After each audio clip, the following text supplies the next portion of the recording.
What's up, guys? Guess who's back with another creator interview? LBS. Yes. Today we're interviewing Pam Zimniak. Yeah. Why are you reading my lines, bro? Who again won't be joining us, but Harry will be. You're all over the place. Yeah, I'm playing him again because he can't join us because these people are obviously more busy than we are. And they can't just they can't just join us for these things. But yeah, I'll be playing this part while you read the questions to me. You might know him as the creator of such levels as Deep in Moss Forest, Lightspeed, and the team-picked popit cursor. Which, can I just say, that's a popit level which I actually enjoy playing. So I usually hate popit levels. Yes, he normally, if we play a puppet level, he would just stand there and wait for me to do everything before carrying on. What's the point? Pam Zimniak, what is your favourite LBP game in the series? Oh, okay, here we go. He says that his favourite game is easily Little Big Planet 3, and it's because of all the possibilities. They added a lot of stuff. Creating complex stuff is easier, and people seem to be biased about it. That is like a huge understatement. But that's true. It's the best of them all. If like him, you like to create. I guess that's true. That's probably true, isn't it? Because there's a lot more. Yeah, so much more ways to do stuff. A lot more tools and stuff. Yeah. And speaking of tools, and layers too. Yeah, there's lots more you can do. So speaking of tools, what is your favourite and what do you think is the most useful tool? He says it's hard to pick just one, so he'll just tell you what his favourite tool is and which one he uses most. His favourite tool is the broadcast microchip, which gives you the ability to give some kind of power or mechanism to all players. In other words, it makes it much easier to do custom gameplay. And the dephysicalizer.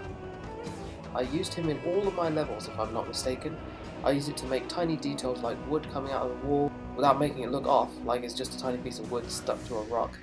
Okay, so it makes it like look more naturally. Well, yeah, I guess you get a feel from all the levels that you see on the screen right now, anyways. So he makes some really nice looking levels, I have to say. They all seem very refined in some kind of way. Probably because of the dephysicalizer. Yes, probably the dephysicalizer. So where'd you get your inspirations from for your creations? He says this may sound funny, but I always get them in weird places, like in the bathroom while sitting on the toilet, or lying in bed, being unable to sleep because of all the ideas. I couldn't think of levels when looking at real-life objects like some people do. I just see a sandwich, and what then? It doesn't work like that for me. It's just like different to what everyone else said. Yeah, so but far. Then really in the bathroom, well I guess those are shower thoughts, right? But how long does it typically take for you to make a level? Bucking the trend once again. Planning is the easiest part for me. I usually do multiple projects at a time, and it's a really common occurrence to see my levels get scrapped because of one reason or another. About the length of making levels, it takes me about from a month to even a year if the project is long or just complicated. My levels are often really ambitious. Plus, he's a perfectionist. He hates when things don't go the way he wants. Oh, that's probably why all the levels that he has made look so refined. Yeah. Yeah, they all look quite good. So he's puts a few multiple projects on at the same time. It's a bit like Scary Biscuit then, isn't it? Lots of ideas running at the same time. I think it helps you not get bored or tired of one thing. I guess, yeah, that's probably true. So, what is the favourite level that you made yourself? He says he always dislikes his levels when they eventually come out, and he's scratching his head when people actually like it. Well, one has even been team picked, so yeah. People tell him that they like his style, but there's something in it that really bugs him. But he might just have low self-esteem. I think he's just being modest once again. Yeah, because I don't really see what there is to nitpick in some of his levels. I mean, does he not play other levels? Because there's a standard that some people are not meeting. So, any tips for those creators that need to up their game?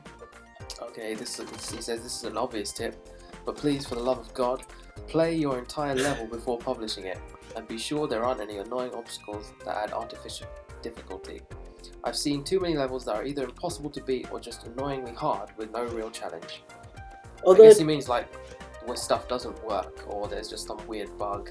I guess so, but to be fair, I think sometimes it just crashes randomly. Like some items are just sometimes the game just fails. Yeah, sometimes the game just fails, and sometimes it's just like it just happens for one person. Yeah. Yeah. So I mean, we've experienced that as well, where apparently we came across issues where no one else had before. Then we just restart and then. Then it works. So, but yeah, definitely do. It is good advice to play through and check it first. But so what else is there? What are you working on now? Right now he's working on 2 things. Popit Cursor 2 and a Western platformer that doesn't have a name yet. I'm actually looking forward to both of those. Yeah, I'm looking forward to both too, but I think I'm looking forward to more of the Western platformer. Yeah, I'm excited about that. I like Westerns. Yeah. And one project that he just started, and he's got 2 things to say about that. Windmills and adventure. So I'm guessing it's in Holland. Some sort of Holland adventure. Yeah, it's good to see like a lot more creators like starting to do adventures. It sort of gives more story aspect to it, which is cool. Windmill. So we'll get to use the Bumpinator. You know, that'll be interesting. I think he's used a Bumpinator a few times in some of his levels, so I think it might just be something that he's familiar with that he's going to carry on with. But have you ever thought about designing an actual game outside of LBP? He says his dream job is actually being involved in making games. He's got some really good ideas that are too big for Living Planet, but believe me, they're ingenious. So, we wish you luck on achieving this dream, and we hope you actually start doing it soon. And we hope to see some of your ingenious game ideas. We'll be looking forward to those. And okay then, so what about dreams? What do you think of dreams then? He says dreams seems like a really cool idea, even though he's very skeptical, which is understandable, I guess, because we don't really know. We don't know much, really, do we? Yeah, even after speaking to them as well. They're not giving anything out. Not giving anything away. The only thing that really bugs him is the official mascot. I'm guessing that's the imp. Yeah, that little imp, but I don't have anything wrong with that. It's just it does seem a bit less customizable at the moment than Sackboy is. You should change it. Yeah, well, yeah. Okay. That's probably why. Because he doesn't wear clothes. Well, you probably can give him like expressions or stuff. Yeah, you can draw his face on. I guess we won't really know until we get more information about it. But at the moment, I guess it can be a little. Yeah, he says the rest is fine, but he's afraid about Little Big Planet as a whole. Well, that's to be expected. I don't know what's going to happen to Little Big Planet. It's to be expected, but we do think that you are keeping the community alive by creating good levels, like you have done. So definitely keep it up, and I'm sure Little Big Planet will not be too bad if we get more creators like yourself. So on that note, who are your favorite creators? He says he doesn't have favourites on Little Big Planet, but he can recommend his friend Dakrrs. Yes, that Dakrrs. Dakrrs. Yeah, I don't know how to say it. Like Dakrrs. Dakrrs. He's a cool guy, and he taught me some stuff about lighting effects and such. Even though he has a ton of team picks, it doesn't feel like knowing a freaking on it. That's good. I'm glad that he's not arrogant, because he's like an insanely good creator.